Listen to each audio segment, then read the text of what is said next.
बोलल्यानंतर 12-12:30ला मला एक फोन आला तिकडनं, माझ्या कार्यकर्त्याचा आला. मी नंतर जरा माहिती घेण्याचा प्रयत्न केला. तोपर्यंत आमदारांचं फोनवर देखील जी 24 तास का कोणीतरी दाखवतं ते चॅनल, आणि तेही मी बघितलं. वास्तविक काय नक्की तिथं घडलंय, आणि तो अतिशय म्हणजे वैतागलेला माणूस कसा बोलतो तशा पद्धतीनं काही त्याचं वक्तव्य चाललेलं होतं. वास्तविक सत्ताधारी असो विरोधक असो, कुणीही लोकप्रतिनिधींनी जे संविधानाने आपल्याला अधिकार दिलेला आहे, कायद्याने घटनेचं राज्य असतं, त्याचा कुठेही दुरुपयोग होणार नाही याबद्दलची खबरदारी सरकार म्हणून राज्यकर्ते घेत असतात. त्यावेळेस सरकारमधल्या प्रत्येक आमदारांनी, संबंधितांनी हे व्यवस्थितपणेच वागलं गेलं पाहिजे. परंतु त्याच्या बोलण्यात फार वेगवेगळ्या गोष्टी आल्यात.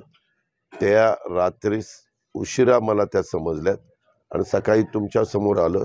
वास्तविक कुणीही अशा पद्धतीनं कायदा हातात घेण्याचा प्रयत्न करता कामा नये. कायदा हा शेवटी सर्वश्रेष्ठ आहे, सगळ्यांना समान आहे. कॉमन मॅन असेल किंवा वरच्या पदावर कुणी बसलेला असेल तरी देखील त्यांना सगळ्यांना नियम कायदे सारखे आहेत. वास्तविक कुणाच्याबद्दल कुणाची माझी तक्रार असेल तर मी पोलीस स्टेशनला तक्रार केली पाहिजे, रितसर 2 त्या ठिकाणी केली पाहिजे. आणि पोलीस स्टेशनच्याच आवारामध्ये हे सगळं घडलेलं आहे असं प्राथमिक माहिती मला मिळालेली आहे. मी अजून आज सकाळी पण 1-2 फोन लावले होते, पण ते संबंधित मला अवेलेबल झाले नाही. मी त्याच्याबद्दल मेसेज टाकलेले आहेत. मला ज्यावेळेस तिकडनं अधिकची माहिती मिळेल त्यावेळेस मी रात्री म्हणजे देवेंद्र फडणवीस राज्याचे उपमुख्यमंत्री आणि गृहमंत्री त्यांच्याशी पण बोलणार आहे. मुख्यमंत्र्यांशी संपर्क साधण्याचा प्रयत्न केला, परंतु त्यांचं काल एक छोटं ऑपरेशन डोळ्याचं झालेलं आहे. त्याच्यावर ते काल कुणाला अवेलेबल नव्हते, म्हणजे विश्रांती घ्यायला डॉक्टरांनी त्यांना सांगितलेली होती.